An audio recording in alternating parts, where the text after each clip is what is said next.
पिछले साल को 1 ट्रिलियन से ज़्यादा जो ये चाइनीज़ के जो यूनिट्स थे, इनको दिए हैं हमने। यानी 1000 अरब जी, 2000 में से 1000 के लगभग सिर्फ चाइना को। सिर्फ चाइनीज़ थे। तो हम सच बोलना शुरू कर दें और ठीक तरह से एनालाइज़ करें।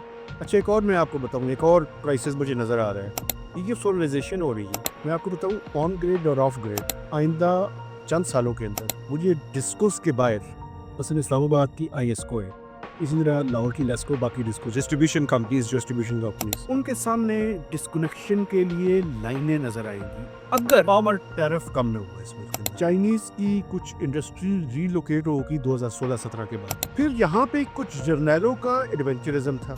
उस एडवेंचरिज्म ने मुल्क की ग्रोथ के बारे में मैं क्या लफ्ज इस्तेमाल करूँ, 2017 के बाद आज 2024 है, कोई तो रिस्पॉन्सिबिलिटी फिक्स करे ना, कोई तो पूछे। इंडस्ट्रियल जोन्स में ये था कि कम से कम 5-7 हज़ार इंडस्ट्री चाइना से रीलोकेट हो। हाँ, वो सब कुछ नहीं ये है। अरदान सवाबी के पास तो कुछ न रशकई शकई वाला तो है ना ये, अभी तक लेकिन अभी तक वो नहीं। फुली ऑपरेशनल नहीं है सर। अब वो साहब अंदर है, मैं उनका नाम इसलिए ज़्यादा मैं नहीं लेना चाहता, वो जैसे भी है। इशू ये है कि आप पोलिटिकल एडवेंचरिज्म की कॉस्ट है। आज तक ये होता रहा, पिछले 75 साल में वो कॉस्ट इतनी ज़्यादा नहीं थी। अब हमारी इकॉनमी ऐसी स्टेज पे है जहाँ पे कॉस्ट है कि जनवरी फरवरी में गैस की प्राइसेस बढ़ रही है। ये लोगों ने अपनी जेब से अपनी जेब काट के देनी है। इमरान खान साहब को भी बात करनी पड़ेगी। और क्यों नहीं करते इमरान खान से बात? भाई, इमरान खान से बात करके कोई देखें, जब तक इस मुल्क के अंदर, मैं बहुत अच्छे से कह रहा हूँ और अभी भी कह रहा हूँ, रूल्स ऑफ द गेम तय नहीं करेंगे ना, तब तक मामला आगे नहीं बढ़ेगा। ये इमरान खान साहब की भी रिस्पॉन्सिबिलिटी है, लेकिन उनसे ज़्यादा उनकी रिस्पॉन्सिबिलिटी है जो ताकतवर है, जो फॉर्म 47 की पैदावार है। तब उनको भी पता है ये अगर इस्टेब्लिशमेंट ज़रा लीनियट हुई तो इमरान खान को तो 2-3-4 या दिन लगे थे या कुछ हफ्ते लगे थे, इनको तो 2-4 घंटे की ये भी मार रही है।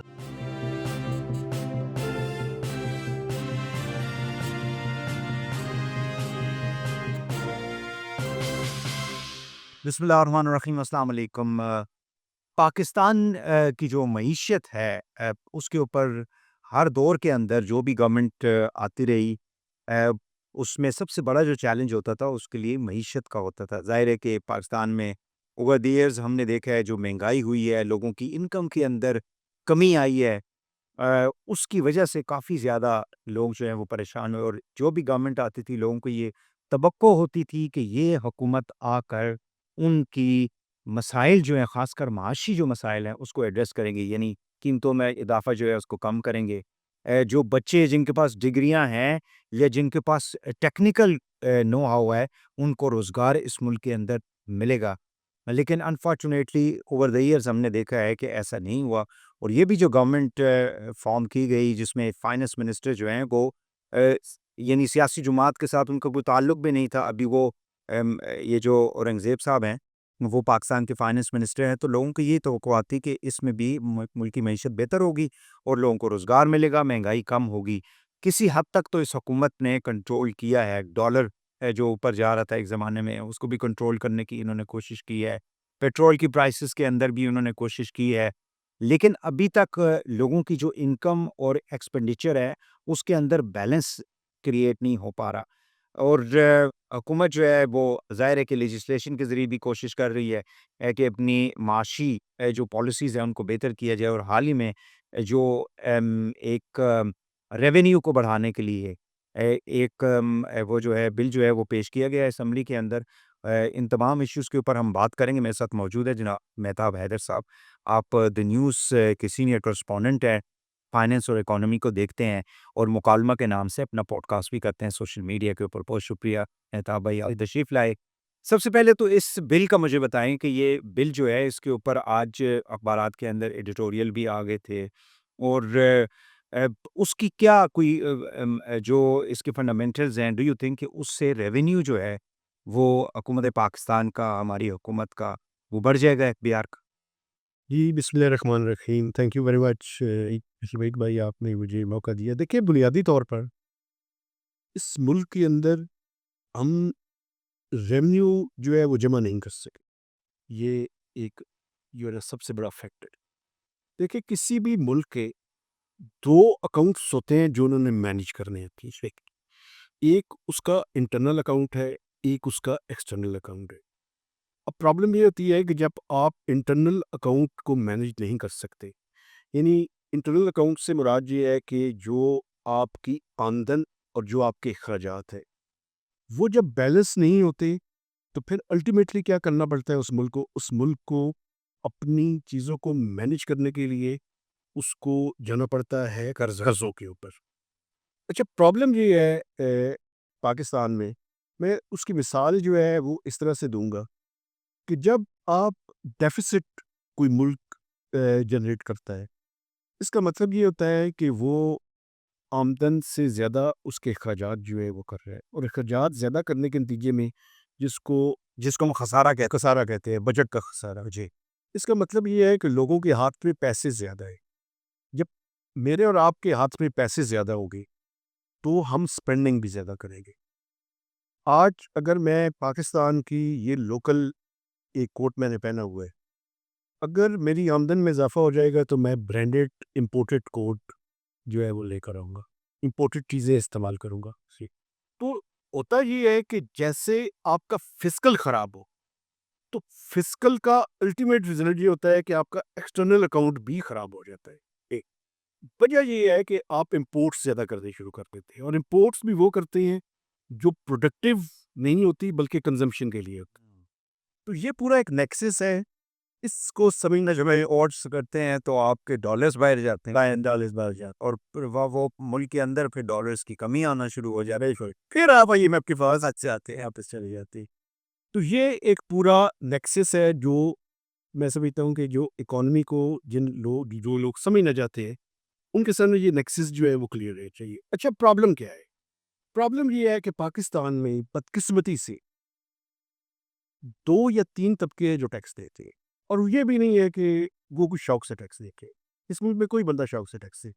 मैं सैलरी क्लास से हूँ, मेरा कमाल नहीं है, वो खुद ही वो कट जाता है, एट सोर्स डिडक्शन हो जाता है, ठीक है? उसके पास उसके बाद जो फॉर्मल सेक्टर है, जो बड़ी-बड़ी पाकिस्तान के अंदर कंपनीज़ है, वो टैक्स देती हैं, ठीक? चूँकि उनका चूँकि हर चीज़ डॉक्यूमेंटेड है, उनका जी पा नहीं सकते। छुपा नहीं सकती वो। बाकी हर सेक्टर के अंदर टैक्स की अवॉइडेंस, जिसको मैं टैक्स चोरी कहता हूँ, वो बदरजा अतन मौजूद है। बल्कि यहाँ तक क्या है कि पाकिस्तान दुकानदार सबसे ज़्यादा करते सबसे बड़े दुकानदार, ये बिल्कुल आप ठीक कह रही है, एग्रीकल्चरिस्ट। आप भी देखेंगे एग्रीकल्चर इनकम टैक्स की, अभी अगर आप सवाल पूछेंगे तो मैं उसकी तरफ आ जाऊँगा। उसका लॉ जो है वो IMF की शर्त है। वो हमें वैसे ही हम ब्रीच कर चुके हैं, उसके लिए हमें वेवर लेना पड़ेगा जब नेक्स्ट रिव्यू होगा। सिर्फ़ पंजाब ने पास किया है लॉ, और पंजाब का लॉ भी जो है, देखिए कितनी डिस्टॉर्शंस है। लॉ पास कर दी है, अब नो टैक्सेशन विदाउट रिप्रेजेंटेशन। आपने लॉ पास कर दी है, लेकिन ये इख्तियार हुकूमत को दे दी है कि हुकूमत जो है वो रूल्स के अंदर उसका रेट डिफाइन करे। ये जो पंजाब के लोग हैं, उनके साथ बड़ी ज़्यादती है, चूँकि उसकी वजह ये है कि जो वहाँ पे जिन लोग उस लॉ को पास कर रहे थे, उन्हें ये नहीं पता कि कितना टैक्स लगेगा। IMF के डॉक्यूमेंट में तो लिखा हुआ है। IMF के डॉक्यूमेंट में ये लिखा हुआ है कि ये इंडिविजुअल और जो कॉर्पोरेट सेक्टर का टैक्स है, उसके बराबर जो है वो इसकी इस एग्रीकल्चर इनकम पे लगाया जाएगा, जो 40 से 45% तक है मैक्सिमम, ठीक है? तो अच्छा, बाकी जो सूबे हैं, इसमें छोटा जो किसान है उसका क्या बनेगा? और दूसरा सवाल साथ ही, चूँकि ये अक्सर लोग ये कहते हैं कि जो एग्रीकल्चर है वो सब्सिडाइज़ होता है। तो जब हम सब्सिडाइज़ एक तरफ कर रहे हैं एक सेक्टर को ताकि लोग ग्रोथ की तरफ जाएँ, हमारा कम से कम अनाज तो हम अपने मुल्क के अंदर एक ज़माने में बहुत ज़्यादा हम कॉटन को एक्सपोर्ट करते थे, रॉ भी वो भी। अब रॉ कॉटन भी हम इम्पोर्ट कर रहे होते हैं। तो इससे डिस्करेज ही होगा ये सेक्टर एग्रीकल्चर। देखिए, मैं आपको एक बात बताऊँ, मैं इसकी मिसाल ऐसे देता हूँ, इनकम जो है ना सर, देखिए पाकिस्तान में जो, और ये इनकम के ऊपर टैक्सों के ऊपर टैक्स है। अब प्रॉब्लम ये है एग्रीकल्चर सेक्टर के अंदर, उसकी डिटेल में मैं थोड़ा-सा चला जाता हूँ। एग्रीकल्चर का प्रॉब्लम ये है कि फ्रेगमेंटेड लैंड है। आपने देखा कि जो पाकिस्तान में बहुत लैंड होल्डिंग कोई इतनी ज़्यादा नहीं है लोगों, फ्रेगमेंटेड है। तो अब और वैसे भी पाकिस्तान की आबादी माशाल्लाह बड़ी तेज़ी से बढ़ रही है, तो वो ख़ानदानों के अंदर भी वो फ्रेगमेंटेशन हो रही है लैंड की। एक तो ये इशू है, उसमें सबसे बड़ा इशू ये है कि आप उसकी पर यूनिट कैसे निकालेंगे प्रोडक्शन। ये एक टेक्निकल इशू है, जो कि मैं समझता हूँ कि एक इशू है। लेकिन देखिए, एक प्रिंसिपल तो तय हो रही है। मसलन इस कमरे में जहाँ पे आप बैठे हुए हैं, ये प्रोग्राम रिकॉर्ड कर रहे हैं, इनकम का कलर कोई नहीं होता सर। मसलन ये पीली है, ये नीली है, ये सुनहर है, ये काली है, इनकम होती है। अगर एक टैक्सेबल सीलिंग के ऊपर सैलरीड क्लास, जो आपका यहाँ पे बंदा 50,000 रुपए से ऊपर की सैलरी ले रहे हैं, अगर वो अपनी तनख्वाह के ऊपर टैक्स अदा कर सकते हैं, तो ये जो एग्रीकल्चरिस्ट है, व्हाई ले नॉट, वो तो इनकम के ऊपर है। अगर आपकी इनकम उस टैक्सेबल सीलिंग से कम है, तो बिल्कुल आपके ऊपर टैक्स नहीं होना चाहिए। यानी जिसको हम छोटा किसान कहते हैं।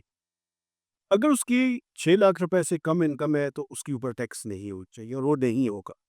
अगर 6 लाख रुपए से उसके ऊपर इनकम है, तो उसके ऊपर टैक्स होगा। अगर आप पैसे कमा रहे हैं, तो टैक्स भी दें। और यही ये जो आर्गुमेंट है, वो ट्रेडर्स के लिए भी है। हमारे नेबर में ये है, मतलब हमारे जो ये साउथ एशियन स्टेट्स जो हैं उसके अंदर एग्रीकल्चर के ऊपर बढ़िया बिल्कुल है जी, इंडिया के अंदर भी वहाँ पे उसके रेट्स के ऊपर इशू है। लेकिन बुनियादी तौर पे देखें, अब वो करते क्या है, वो टारगेटेड सब्सिडीज़ वहाँ पे है एग्रीकल्चर सेक्टर के अंदर। लेकिन भाई मसला ये है कि वो अफ़ोर्ड कर सकते हैं टारगेटेड सब्सिडीज़। अब हुकूमत के पास, हुकूमत के ख़ज़ाने में खाने के लिए कुछ नहीं है, और दूसरी तरफ आप जो है वो कर रहे हैं। अच्छा, एक और भी इसमें है, एक और भी शर्त है आईएमएफ के प्रोग्राम की। ये जो सपोर्ट प्राइस रखती थी ना गवर्नमेंट मेजर क्रॉप्स के लिए, इस साल से वो ख़त्म हो रही है। इसीलिए आप देखें तो गंदम की कोई सपोर्ट प्राइस अभी तक अनाउंस नहीं की।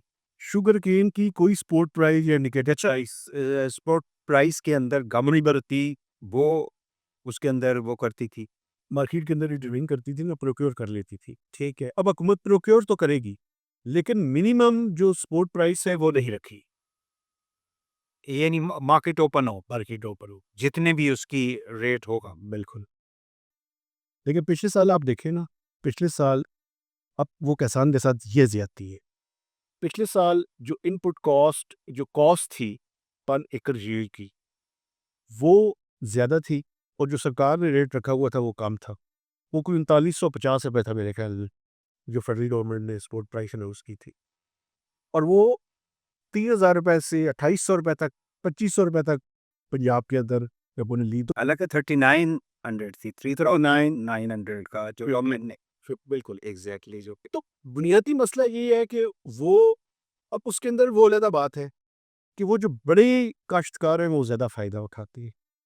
वो अपनी गंदम हुकूमत को जो है वो छोटा काश्तकार पे भी पिछले साल तो लोग बड़े ज़्यादा इसमें हुए। और आगे चल के मैं आपको ये भी बताऊँगा कि इस साल एग्रीकल्चर सेक्टर का मुझे मेजर मेजर मेजर ग्रोथ में, पिछले साल जो ग्रोथ हमने हासिल की थी, वो एग्रीकल्चर सेक्टर मेजर सेक्टर था।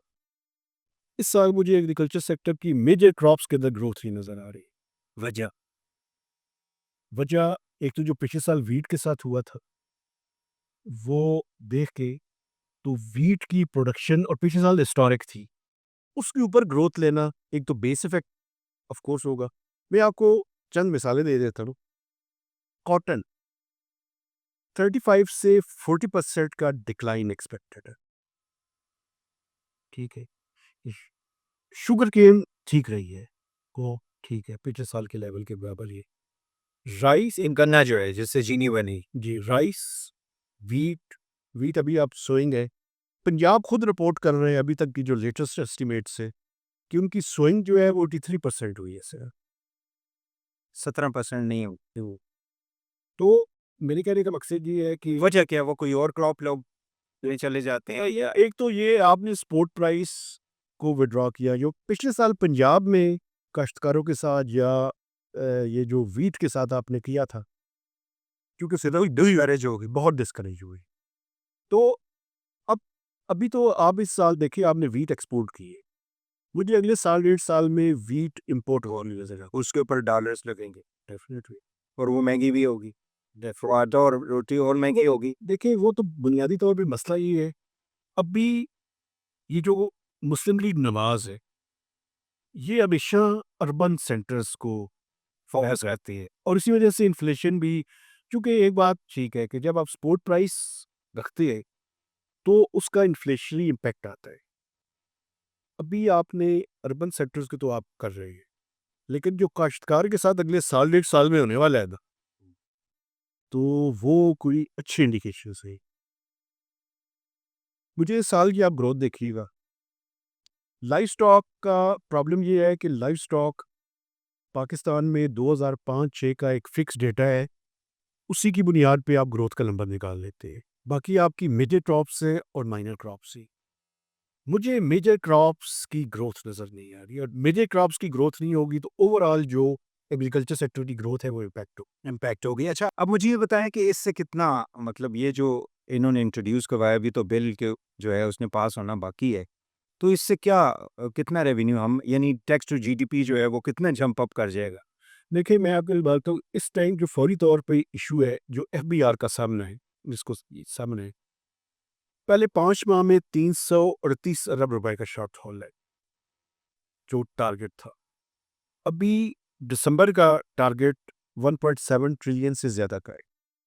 अभी चंद दिन हैं, आप मुझे प्रोग्राम में दोबारा बुलाइएगा, या अगर मेरी बात ठीक साबित हो तो आपने इस 1.7 ट्रिलियन यानी 1700, 1730 या 1722 का टारगेट है। अब यानी जैसा जो अचीव करना है, जो अचीव टोटल तो 9, 12,000 है ना, 12,970 करोड़ रुपए। ठीक है, 12,000। जो आईएमएफ के साथ एग्री टारगेट है दिसंबर एंड का, वो 6009 है। उसको अचीव करने के लिए 1721 या 1722 अरब रुपए दिसंबर में कर दें। तो दिसंबर तो खत्म हो रहा है। मैं आपको बता रहा हूँ ये, मैं कंजर्वेटिव एस्टिमेट्स दे रहा हूँ। मैं आपके प्रोग्राम में मैं वैसे भी तो जर्नलिस्ट शर्मिंदा नहीं होना चाहता। 100 से 150 अरब रुपए का शॉर्टफॉल होगा। ये मैं कंजर्वेटिव एस्टिमेट दे रहा हूँ। It could be more than that. Yes, 100 से 150 अरब रुपए का शॉर्टफॉल होगा। 338 पहले हो चुका है, तो 6 माह में कुछ 500 अरब रुपए का तकरीबन शॉर्टफॉल एक्सपेक्टेड और प्रोजेक्टेड है। 338 हो चुका है, अभी आगे देखते हैं क्या होते हैं। अच्छा, मसला ये है कि ये क्यों ज़रूरी था? कानून साजी ये कानून साज़ी क्यों ज़रूरी थी? आईएमएफ का जब मिशन आया था, मिशन नहीं था, वो एक रिव्यू टीम आई, ठीक है? तो उसके साथ इन्होंने एग्री कर लिया था कि हम एक ऑर्डिनेंस लेकर आएँगे। ऑर्डिनेंस की बात हुई थी। क्योंकि ऑर्डिनेंस का ये आपको पता है फौरी तौर पे वो इम्प्लीमेंट प्रोमulgate होगा और फिर बाद में मेरे ख्याल में 120 दिन होती है जिसके अंदर वो, जी हाँ, वो ब्रेस करना होता है असेंबली में आपको, अदरवाइज फिर वो लैप्स कर। मुझे लगता है कि अलाइस इस पे राज़ी नहीं हुई, तो उस वजह से इनको बिल की सूरत में लाना पड़ा, और ये बेसिकली इन्होंने नवंबर में कोशिश थी इनकी कि नवंबर में ही आ जाता। लेकिन इमरान खान साहब का जो था, ये आपके प्रोटेस्ट वगैरह। प्रोटेस्ट और बाकी चीज़ें जो चल रही थी, उसकी वजह से ये डिले हुआ और अल्टीमेटली इनको बिल की सूरत में इंट्रोड्यूस जो है वो करना पड़ा। अच्छा, इसमें कुछ चीज़ें ऐसी हैं जो मैं ज़ाती तौर पे समझता हूँ, उसकी मैं वजह बताता हूँ। उसकी वजह ये है, अच्छा, चलिए मैं थोड़ा सा कोई, मुझे ये बताएं कि बैंक अकाउंट्स में लोगों के बंद हो जाए, यानी उनको ब्लॉक कर दिया जाए। जी ब्लॉक कर दिया जाएगा। मैं बताता हूँ कैसे। असल में सर बेसिक सिम्स तो इन्होंने ब्लॉक नहीं की, ये तो कहते थे जी सिम्स सिम्स ब्लॉक की है सर, ऐसे में ब्लॉक हुई है। वो प्रोसेस थोड़ा स्लो है लेकिन हुई है। अच्छा, अभी आप पीटीए का अगर डेटा देखें अच्छा, तो आपको, मुझे एग्जैक्ट नंबर नहीं याद, इसलिए मैं कोई नंबर नहीं कोट करूँगा, लेकिन सिम्स ब्लॉक हुई है। ठीक है। अच्छा, प्रॉब्लम ये है कि देखिए, एफबीआर ने जो इस लॉ के अंदर जो प्रपोज्ड अमेंडमेंट्स है, वो मैं आपके सामने रखता हूँ। आप अकाउंट्स फ्रीज करने की ताकत है एफबीआर के पास, एक सर्टेन अमाउंट से ज़्यादा। अब वो सर्टेन अमाउंट क्या होगी वो अभी तक डिसाइड नहीं होती। डिसाइड रूल्स के में लेकर आना है, डिसाइड नहीं है, लेकिन वो सब्सटेंशियल होगी, वो कुछ छोटी रकम नहीं होगी। कितनी, मतलब करोड़ और से ज़्यादा? मैं आपको एक मिसाल देता हूँ, प्रॉपर्टी नहीं खरीद सकेगा। अभी ये भी उसने डिफाइन नहीं किया उन्होंने कि प्लॉट्स कौन से। अभी तक जो एफबीआर की थिंकिंग है वो मैं आपको बताता हूँ। वो ये है कि 1 करोड़ की मालियत का जो प्लॉट होगा वो नॉन फाइलर या इन एलिजिबल जो बंदा है वो नहीं खरीद सकेगा। 800 सीसी से ये तो लिखा हुआ है का, इनएलिजिबल की क्या डेफिनेशन? जो बंदा अ, एलिजिबल वो है जो फाइल करता है, ठीक है। हर वो बंदा जो फाइलर नहीं है वो के इनएलिजिबल है, वो प्लॉट नहीं ले सकेगा सब्सटैंशियल किस्म की अमाउंट का, 800 सीसी से ज़्यादा की गाड़ी नहीं ले सकेगा, एक सर्टेन अमाउंट से ज़्यादा का ऑपरेट नहीं कर सकेगा, और अगर कोई उसका बिजनेस प्रेमिसेस होगा तो एफबीआर उसको सील कर सके। ये बहुत ड्रास्टिक किस्म की पावर्स है। लेकिन फौरी तौर पे मैं नहीं समझता कि एफबीआर के अंदर इतनी है, यानी इन्फोर्समेंट की पावर, कि वो इन सब चीज़ों से बहुत टैक्स इकट्ठा कर रही है। ये मैं नहीं समझता। मैं ज़ाती तौर पे ये समझता हूँ कि पहले 6 माह में 500 और लास्ट 6 मंथ्स में भी तकरीबन इतना ही शॉर्टफॉल हुआ।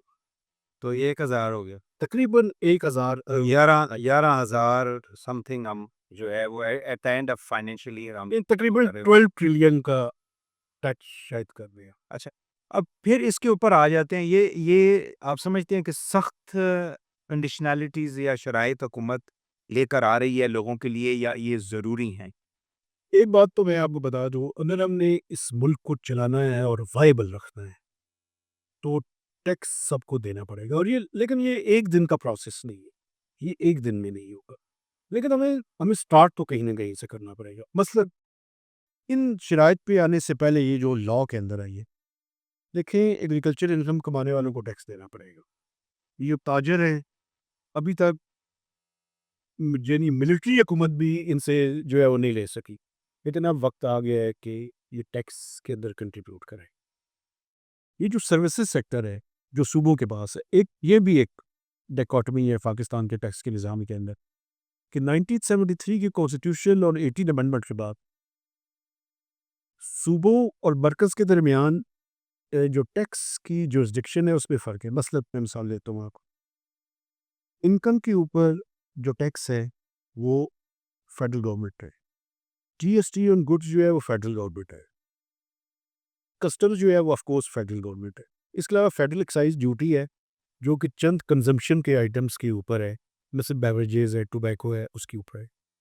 अच्छा, सूबों के पास क्या-क्या है? एग्रीकल्चर इनकम सूबों की डोमेन है। जीएसटी ऑन सर्विसेज सूबों की डोमेन है।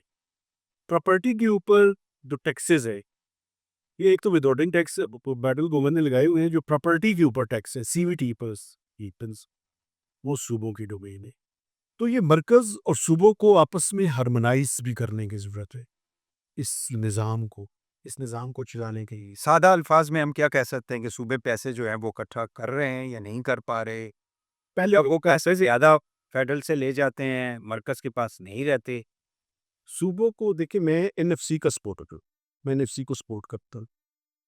उसकी बुनियादी वजह ये है कि एनएफसी के तहत अब जो फार्मूला है वो 60% जो अगर फेडरल हुकूमत ₹100 जमा करती है टैक्सेबल पूल के अंदर, फेडरल डिविजिबल पूल एफडीपी उसको कहते हैं, उसमें ₹60 और सबवेंशन और ग्रांट्स को मिलाए तो 62% सूबों के पास रह जाते हैं, 38% मरकज़ के पास रहती है।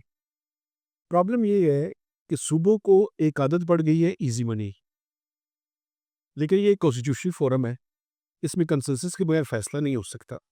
लेकिन देखिए, इसमें डिबेट तो होनी चाहिए। वो डिबेट ये है, मैं एनएफसी को सपोर्ट करता हूँ, लेकिन सूबों को ये कहा जाए कि आपको उतने पैसे मिलेंगे जितने आप खुद जनरेट करेंगे। कोई ना कोई इक्वेशन तो हो ना। अच्छा, सूबों ने पहले से बेहतर परफॉर्म करना शुरू किया है जीएसटी और सर्विसेज, लेकिन आप एक अंदाज़ा लगा लें, मैं चारों सूबे मिल के 1% ऑफ जीडीपी जो है वो टैक्स इकट्ठा करते हैं, तकरीबन लेस देन 1% ऑफ जीडीपी। और मरकज़ जो एफबीआर है, उसको हम जितना भी लताड़े, क्रिटिसाइज़ करें, बुरा भला कहें, उसकी टैक्स टू जीडीपी रेशियो 9 से 10% के दरमियान है। तो सूबों के पास अभी बड़ी गुंजाइश मौजूद है कि वो इसको इसको बेहतर करें। उम, एक बड़ा इम्पोर्टेंट जो एलिमेंट है और उसको आप लिखते भी रहते हैं, उसके ऊपर बात भी करते हैं कि जो भी इस्लाहात हम लेकर आते हैं, यानी ओवरऑल पूरे मुल्क के अंदर जिन सेक्टर्स के अंदर भी लाएँ, ख़ासकर मईशत के हवाले से, तो उसके पीछे आईएमएफ खड़ा होता है। तो ये वाला जो बिल है, ये भी आईएमएफ के कहने पे वो लाया गया बिल। तो इसका मतलब है कि वो जो इंडिपेंडेंस ऑफ अ, हम कहते हैं इकोनॉमी है, वो तो फिर नहीं है ना हमारे पास इस वक़्त। ही तो सर हमने यानी माशी आज़ादी जो है उसके मुताबिक तो हम नहीं चल रहे ना, जब तक कर्जे लेते रहेंगे। Beggars can not be choosers. ये तो खुद खैर शहबाज शरीफ साहब की थी। देखिए गिरना नहीं था वैसे। हाँ जी, ये सर एक बार नहीं कई बार खाए। यही मसला ये है कि यार हम अपने मुल्क में ना टैक्स जमा करते, हुँ, ना पावर सेक्टर को ठीक करते, ना एक्सपोर्ट्स बढ़ा सकते। तो ये किसका कसूर है? ये लोगों का कसूर है। वैसे मैं आपको बताऊँ, सबसे बड़ा वाह! कसूर और सबसे बड़ा कसूर पॉलिसी मेकर्स का है। उसके बाद हम सबका कसूर भी है। हम सबका कसूर कैसे है? देखिए हम सबका कसूर इस वजह से है। नहीं, बीच में आपने बात छोड़ दी ना एनफोर्समेंट जो है, ये पॉलिसी मेकिंग तो एक हो गई ना, लेकिन एनफोर्समेंट किसने करनी है? एनफोर्समेंट तो देखिए ये भी एक अब प्रॉब्लम यहाँ पे इस मुल्क के अंदर एक और भी मसला है। जो पॉलिसी बना रहे हैं वही उसको एनफोर्स कर रहे हैं। और वही बेनिफिशियरी भी है ना, वही फिजी बड़ी-बड़ी इंडस्ट्रीज़ जो हैं, वो किन लोगों की? देखिए, एग्रीकल्चर के अंदर जो लोग हैं, वो पार्लियामेंट के अंदर नहीं बैठे हुए, इंडस्ट्रीज़ पार्लियामेंट के अंदर नहीं बैठे हुए। इसीलिए जो ठीक टैक्सेशन आप ये देखिए ना, मैं और आप जिस वजह से भी देखिए टैक्स दे रहे हैं। पिछले साल हमने कोई 300 अरब रुपया दिया था, इस साल 400 अरब रुपए का टैक्स दे रहे हैं। इस मुल्क के एक्सपोर्टर्स जो डॉलर्स में पैसे कमाते हैं, पिछले साल 2% टैक्स दिया है उन्होंने। भाई भाई ये क्या है? एग्रीकल्चर टैक्स ही नहीं देते, ट्रेडर्स टैक्स ही नहीं देते। तो ये डिस्टॉर्टेड निज़ाम नहीं चल सकता। अच्छा, आप एक और देखें, आप अभी देखिए, मेहताब भाई देखें, एक जो इम्पोर्टेंट है देखें, सबसे इम्पोर्टेंट चीज़ ये है, देखें हम it's very easy to blame IMF all the time. ये मैं नहीं करता ब्लेम। मैं वैसे कह रहा हूँ, हमारी जितनी भी यानी सियासतदान अपोज़िशन जब हुकूमत में होती है, तो आईएमएफ को जाके गले लगाते हैं सबसे पहले, अपोज़िशन में आके उनको गालियाँ देते हैं। ये मुनाफ़िकत की एक आखिरी हद है ना जी, बिल्कुल। सवाल ये पैदा होता है कि आईएमएफ आपको जो कह रहा है वो मतलब मैं ₹100 कमा रहा हूँ, ₹150 मैं रोज़ाना खर्च करूँगा। तो ये तो फिर पाइल अप होता जाएगा ना, ₹50 डेली जो है, वो मेरे ऊपर चढ़ रहे हैं ना। हुकूमत हमारी जो है, वो कमाती कम है और अखराजात उनके जो है अय्याशियाँ देखें उनकी उनकी जिस तरह के ढाले यहाँ पे घूम रहे होते हैं, एक मिनिस्टर वो बंदा बाहर अपोज़िशन में आ जाता है, तो वो फुटपाथ पे भी उसको कोई नहीं मसला होता, खड़ा रहे 2 घंटे। वैसे उसको जो है वो कहता है जी बड़ा थ्रेट है मुझे। तो ये सारी चीज़ें भी जो है इनको भी तो देखने की ज़रूरत है। नहीं देखने की सब नहीं, एक लफ्ज़ इसके लिए है, वो है एलीट कैप्चर। कोई शक ही नहीं है इस मुल्क के अंदर। एलीट कैप्चर तो है ना इस मुल्क के अंदर। तो उसी ने तो तबाही मचाई है। उसी में तो भाई मुझे देखिए मैं क्यों कह रहा हूँ हम सब रिस्पॉन्सिबल हैं। हम उस एलीट कैप्चर के सामने खामोश क्यों हुए? अच्छा मैं ये नहीं कहता कि आप उठ के एहतजाज करना शुरू कर दें या आप उसको करें। लेकिन यार आप कम से कम ये जो डिबेट है, इस डिबेट को तो हम एनरिच करें ना। ये ना हो कि मैं साफ़ी हूँ फॉर इंस्टेंस मैं अपनी कोई बात करता हूँ। मुझे हर टाइम ये है कि वीगो डालने वाले आ जाएँगे। तो यार मैं अपना काम करूँ, आते हैं तो आते रहें यार, क्या हो जाएगा? अगर मैं अपना काम नहीं करता, मैं डिसऑनेस्ट हूँ, तो मैं इस मुल्क का खैर-ख़्वाह नहीं। मेरा ज़िम्मेदारी ये है कि मैं अपना काम ठीक करूँ। मैं अपना काम जब ठीक करूँगा, बाकी लोग भी अपना काम ठीक करना शुरू कर। हमारे यहाँ पे मसला ये है कि हम दूसरे की तरफ उंगली कर रहे हैं, अपनी तरफ कोई नहीं कर रहा। तो हम तो ये कह रहे हैं भाई अपनी तरफ सबसे पहले उंगली करें। आप इंडस्ट्रियलिस्ट हैं, आप एग्रीकल्चरिस्ट हैं, आप जर्नैल हैं, आप जज हैं, आप पार्लियामेंटेरियन हैं। अपना-अपना काम ठीक करें, ये मुल्क ठीक हो जाएगा। इवन मीडिया के जो लोग हैं हाँ, हाँ, हम अपनी बात करें पहले। हाँ, बिल्कुल। हाँ। अगर हमने अपना काम ठीक किया होता तो आज मुल्क की हालत ये ना होती। क्योंकि कानून साज़ी जितनी पाकिस्तान के अंदर कानून साज़ी होती है या होती रहती है और मोस्ट ऑफ द टाइम हम यानी फैटक वाला इश्यू जो था उसको किस तरह से हमने जान से छुड़ाई है और उसके अंदर कितनी ज़्यादा लेजिस्लेशन हमें करनी पड़ी। तो इवन यानी बिज़नेस के हवाले से, फाइनेंस के हवाले से, इकोनॉमी के हवाले से जब तक आईएमएफ हमें नहीं कहता हम चुप करके टस से मस नहीं होते और उसमें ज़्यादा हमारी पॉलिटिकल कंसिडरेशंस होती हैं। 100% होती है। हम उनके अलावा मूव ही नहीं करते। बल्कि मैं आपको बताऊँ, मैं तो चूँकि रोज़ाना ब्यूरोक्रेसी के साथ बड़ा कंसिस्टेंटली इंटरैक्ट करता रहता हूँ। उन्होंने कोई काम करवाना होता है तो वो आईएमएफ वालों के कान में कह देते हैं यार ये कह दो। स्ट्रक्चरल बेंचमार्क या इंडिकेटिव टारगेट रख दे तो हो जाएगा वरना तो नहीं होगा। लेकिन अब उसमें देखो खुद कहते हैं उनको। यस है ना? स्पिन अपनी डाल लेते हैं, इन्वेस्टर इंटरेस्ट आ जाते हैं।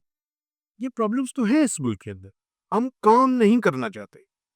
वैसे मैं आपको एक बात बताऊं, ये जुमला मेरा सख्त ना हो जाए, इस मुल्क को पूरी तरह से हम ओन नहीं करते। सही बात। अगर हमने ओन किया होता, मुझे ये बताइए ना, हम अपने घर की हिफाजत करते? बिल्कुल।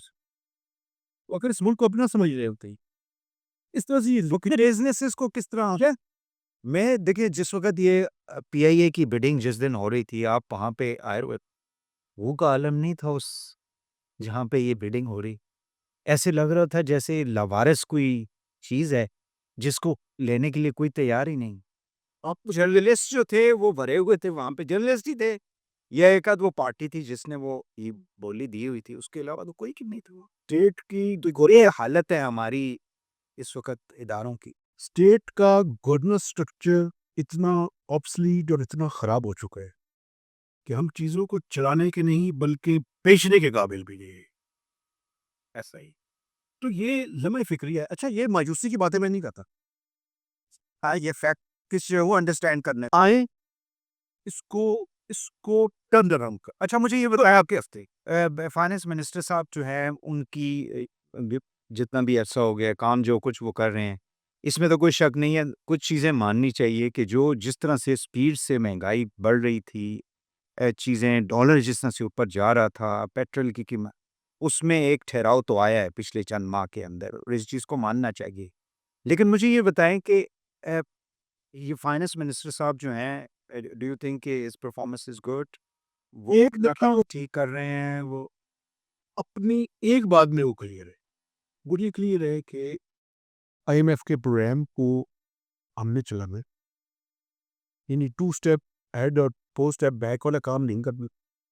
यहाँ तक तो वो क्लियर। आपने देखा कि वो और उनसे पैसे लेने हैं ना?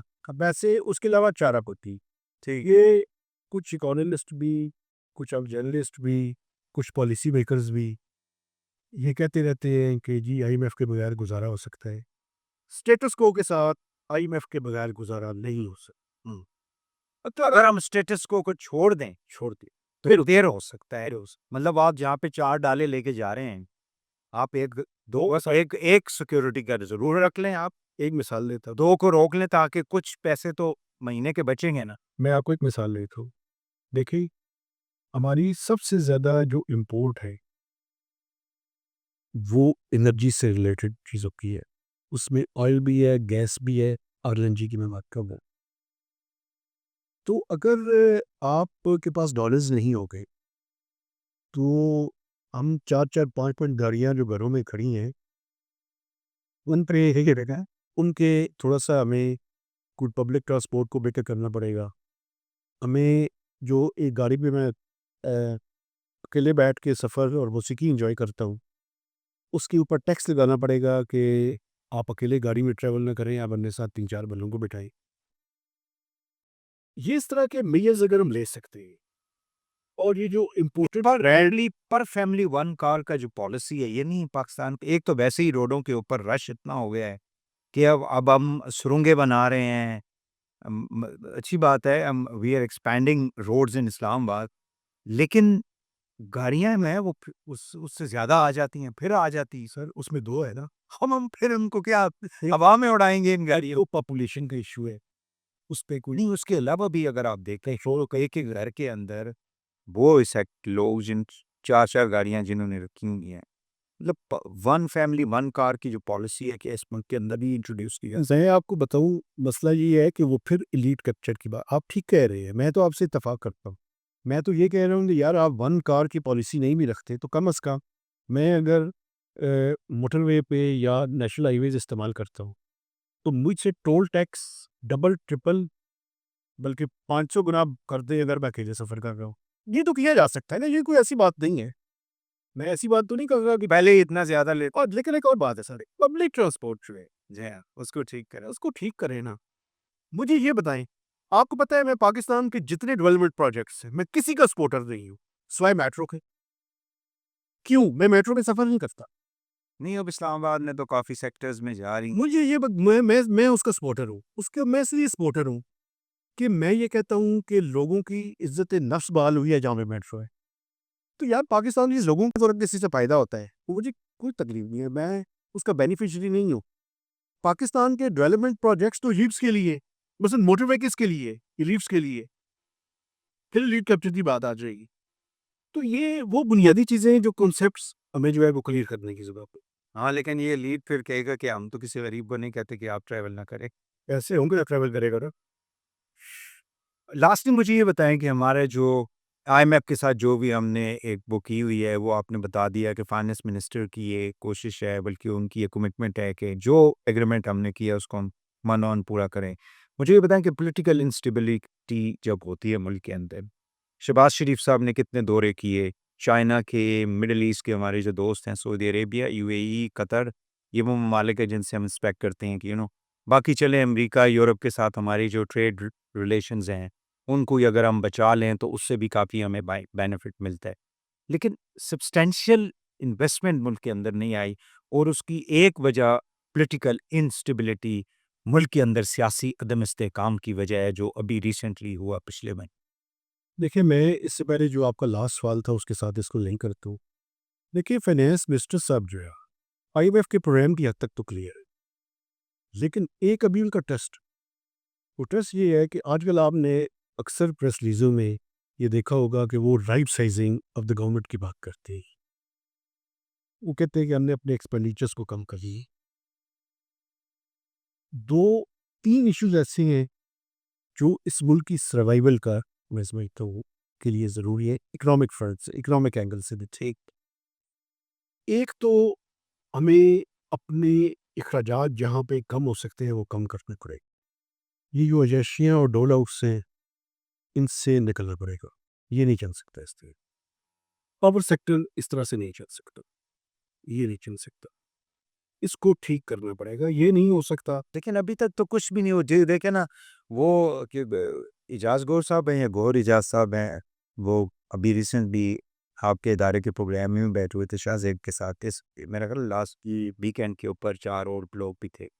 उन्होंने एक बात शुरू की कैपेसिटी पे, फिर उसके बाद एक ऐसी खामोशी छा गई कि सब कुछ जो है वो चुप करके और फिर the minister on record he said कि जी अवैस भाई जो हैं उन्होंने कहा है जी कि हम जो कमिटमेंट्स हैं उनके साथ वो स्टेट की कमिटमेंट्स हैं, लिहाजा हम उनसे विथड्रॉ नहीं कर सकते। तो इसका मतलब ये है कि इस वो जो स्टेटस को की जो आप बात कर रहे हैं, तो इससे तो हम बाहर निकल ही नहीं रहे ना फिर। देखिए, मैं आपको एक बात बताऊँ, ये जो पावर सेक्टर है ना, sir, it's a totally mess. कि जो आप बात कर रहे हैं, मुझे बताएँ, दुनिया में कौन-सा बिज़नेस ऐसा है कि आप एक आईपीपी लगाएँ और एग्रीमेंट आप उसके साथ ये करें कि आप बिजली हम खरीदें या ना खरीदें, पैसे ही पैदा करें या ना करें, आपसे पैसे मिलते रहेंगे और वो जो वॉल्यूम है, वो वॉल्यूम कितना है? 1700 बिलियन। सर पिछले साल 2 ट्रिलियन था कैपेसिटी रीपेमेंट। इस साल डॉलर्स में कितने हो गई? ये देखें ना, अब आप इसको तकरीबन 7 बिलियन तक के ऑडिट बन यानी जितने हम आईएमएफ से 3 सालों में लेंगे, वो हम 1 साल के यानी भत्ता ही दे रहे हैं ना। एक तो वो भत्ताखोरी है जो एक एक आता है कोई आके मोबाइल छीन के चला जाता है, कोई पर्स किसी खातून से, मतलब दैट्स अ स्ट्रीट क्राइम, वो भी नहीं होना चाहिए। ये एक ऑर्गेनाइज्ड क्राइम इस मुल्क के अंदर हो रहा है, जिसको रोकने की इवन रियासत जो है वो लगता ही है या गवर्नमेंट जो है, वो लगता ही है कि वो इनेबल है। अब मैं देखिए, आईपीपी लगाए कैसे? आप थोड़ी-सी अपनी इन्वेस्टमेंट करें, ज़्यादा बैंक से कर्ज़ा लें और बैंक से कर्ज़ा लेने के बाद आप ये करें कि 2-3 साल में वो सारा कर्ज़ा या 4-5 साल में उतार दें। उसके बाद सारा मुनाफ़ा कमाएँ और गवर्नमेंट की गारंटी हो। अच्छा, एक और इसमें देखिए, बेनज़ीर भुट्टो की सारी उम्र ये नून लीग मुखालफत करती रही कि आपने गलत किया, ये आईपीपीस लगा के। जब 2013-14 में आए तो उन्होंने वही आईपीपीस, चाइनीज़ आईपीपीस लगाए और सिर्फ यही नहीं, गारंटीड उनको दिया। ये भी कहा कि आपको जो पैसे देंगे वो डॉलर्स में देंगे। अब मुझे बताइए आप, ये नून की हुकूमत ने ये वो जो सीपैक के तहत प्रोजेक्ट्स यहाँ पर एक्चुअली एग्जैक्ट वो अब अच्छा, एक और आपको बताऊँ, ये कैपेसिटी पेमेंट की बात हम कर रहे हैं। पिछले साल को 1 ट्रिलियन से ज़्यादा तो ये चाइनीज़ के जो यूनिट्स थे इनको दिए हैं हमने। यानी 1000 अरब जी, 2000 में से 1000 के लगभग सिर्फ चाइना को। सिर्फ चाइनीज थे। तो हम सच बोलना शुरू कर दें और ठीक तरह से एनालाइज करें। अच्छा, एक और मैं आपको बताऊँ, एक और क्राइसिस मुझे नज़र आ रहा है। ये जो सोलराइजेशन हो रही है, मैं आपको बताऊँ ऑन ग्रिड और ऑफ ग्रिड, आइंदा चंद सालों के अंदर मुझे डिस्कोस के बाहर, मसलन इस्लामाबाद की आईएसको है, इसी तरह लाहौर की लेस्को, बाकी डिस्को डिस्ट्रीब्यूशन कंपनीज, उनके सामने डिस्कनेक्शन के लिए लाइनें नज़र आएंगी अगर पावर टैरिफ कम न हुआ इसमें इसके अंदर। कोई खरीदने वाला नहीं होगा बिजली। बिजली, और हमारा कैपेसिटी रिपेमेंट बढ़ रही है। तो मैं इसलिए कह रहा हूँ कि पावर से क्या हुई जो सोल्यूशन नहीं, सोल्यूशन है सर। सोल्यूशन ये है कि हम देखें इसकी क्राइसिस कहाँ से शुरू हुआ, अगर हम सच बोले तो, क्योंकि हम सच नहीं बोलते। जो मैं क्रिटिसाइज कर रहा हूँ मियाँ साहब की गवर्नमेंट हो कि इन्होंने एग्रीमेंट्स किए, उनका प्रीटेक्स्ट ये था कि चाइनीज़ की कुछ इंडस्ट्री रीलोकेट होगी 2016-17 के बाद। फिर यहाँ पे कुछ जर्नैलों का एडवेंचरिज्म था। उस एडवेंचरिज्म ने मुल्क की ग्रोथ के बारे में मैं क्या लफ्ज़ इस्तेमाल करूँ, 2017 के बाद आज 2024 है, कोई तो रिस्पॉन्सिबिलिटी फिक्स करे ना, कोई तो पूछे। एक भी एसईजी अभी तक तैयार नहीं हुआ, उसका कौन रिस्पॉन्सिबल है? इस मुल्क की ग्रोथ हम ये तवक्को कर रहे थे 5-6% के लगभग होगी, एवरेज 2 से 2.5%। जोन्स जो थे इंडस्ट्रियल। इंडस्ट्रियल जोन्स में ये था कि कम से कम 5-7 हज़ार इंडस्ट्री चाइना से रीलोकेट हो, हाँ, वो सब कुछ नहीं ये है। वरदान सबाबी के पास तो कुछ न रशकई शकई वाला तो है ना ये, अभी तक लेकिन अभी तक वो नहीं। फुली ऑपरेशनल नहीं है सर। आपको मैं बताऊँ उसका फिर इन्होंने फाटा के अंदर करना था, पहले उन्होंने पंजाब के अंदर, फिर चार पाकिस्तान के अंदर। पहले 8 थे, फिर 4 हुए, अभी तक एक भी फुली ऑपरेशनल है। अगर हम अपनी चीज़ों को इस तरह से चलाएंगे, आप पॉलिटिकल एडवेंचरिज्म, अब वो साहब अंदर है, मैं उनका नाम इसलिए ज़्यादा मैं नहीं लेना चाहता, वो जैसे भी है। इशू ये है कि आप पॉलिटिकल एडवेंचरिज्म की कॉस्ट है। आज तक ये होता रहा पिछले 75 साल में, वो कॉस्ट इतनी ज़्यादा नहीं थी। अब हमारी इकॉनमी ऐसी स्टेज पे है जहाँ पे कॉस्ट है, और ये कॉस्ट पाकिस्तान के लोगों ने देनी है और वो दे रहे हैं। मैं और आप जो बातें कर रहे हैं ना, पहले हम कहते थे इस्लामाबाद में जिसकी हुकूमत है कोई फ़र्क नहीं पड़ता। अब लोगों की जेब का इशू है। लोगों की जेब के ऊपर ऐसे ही। आप ये पावर का जो बिल है, अभी जो गैस का बिल, अभी गैस की अभी आप देखेंगे कि जनवरी-फरवरी में गैस की प्राइसेस बढ़ रही है। ये लोगों ने अपनी जेब से अपनी जेब काट के देनी है। ऐसा ही, ऐसे ही। तो उनके ऊपर सर्दियों का इसलिए सर्दियों का ये है। इन्फ्लेशन कम हुई है, आप ठीक कह रहे थे। लेकिन पाकिस्तान में जो सबसे बड़ा इस टाइम प्रॉब्लम है, और वो फाइनेंस मिनिस्टर के लिए भी टेस्ट है। एक तो मैं कह रहा था कि वो अपने एक्सपेंडिचर्स को कम करें। ये राइट साइजिंग पे पॉलिटिकल हीट आती है, अपने बॉस को खुश करने के लिए पीछे हट जाते हैं। डिसीजन करें ना, आप टफ डिसीजन करने हैं, टफ डिसीजन करें। दूसरा ये है कि ग्रोथ नहीं हो रही इस मुल्क के अंदर। मुझे अगले 7-2 साल में भी ग्रोथ नहीं नज़र आ रही। इसलिए आम आदमी की ज़िंदगी में सहूलियत नहीं नज़र आ रही हो। तो क्योंकि हम purchasing power local local local जो हम कहते हैं डंग टपाऊ काम हो रहा है ये। ये मार्निंग कर ली है। हाँ, यानी हम अपना यानी गवर्नमेंट जो है वो ये देख रही है कि यार how we can you know cross the bridge of our tenure as a government, that's it. वो किस तरह हम मैनेज कर लें कोई, ये बुनियादी इस्लाहात हैं ना, लेकिन जो स्ट्रक्चरल चीज़ें हैं वो नहीं हो पा रही, तो उसमें पॉलिटिकल इंस्टेबिलिटी का वो जो सवाल था वो उधर ही था कि वो अभी 1 मिनट में मुझे बता दें कि डू यू थिंक कि विद दिस पॉलिटिकल सिनेरियो जो कि इस मुल्क के अंदर चल रहा है, 1 step forward 2 step backward, 1 step forward 2 step back, मैं बिल्कुल वही चीज़ें चल रही हैं। खुल के आपको बता चाहे वो किस पार्टी, चाहे वो पीटीआई है, नून है, पीपल्स पार्टी है, जेयूआईएफ है, रीजनल पॉलिटिकल पार्टीज़ हैं, एंड ये सब ज़ाहिर है कि स्टेक होल्डर्स हैं ना। देखिए, मैं आपको एक बात बताऊँ, हमें आगे बढ़ना होगा। ये जो ईगोज़ की जंग है, इससे निकलना होगा, और ईगोज़ की जंग ख़त्म करने की ज़िम्मेदारी ज़्यादा उन लोगों पे है जो ज़्यादा पावरफुल है। इमरान खान साहब को भी बात करनी पड़ेगी, और क्यों नहीं करते इमरान खान से बात? वाई?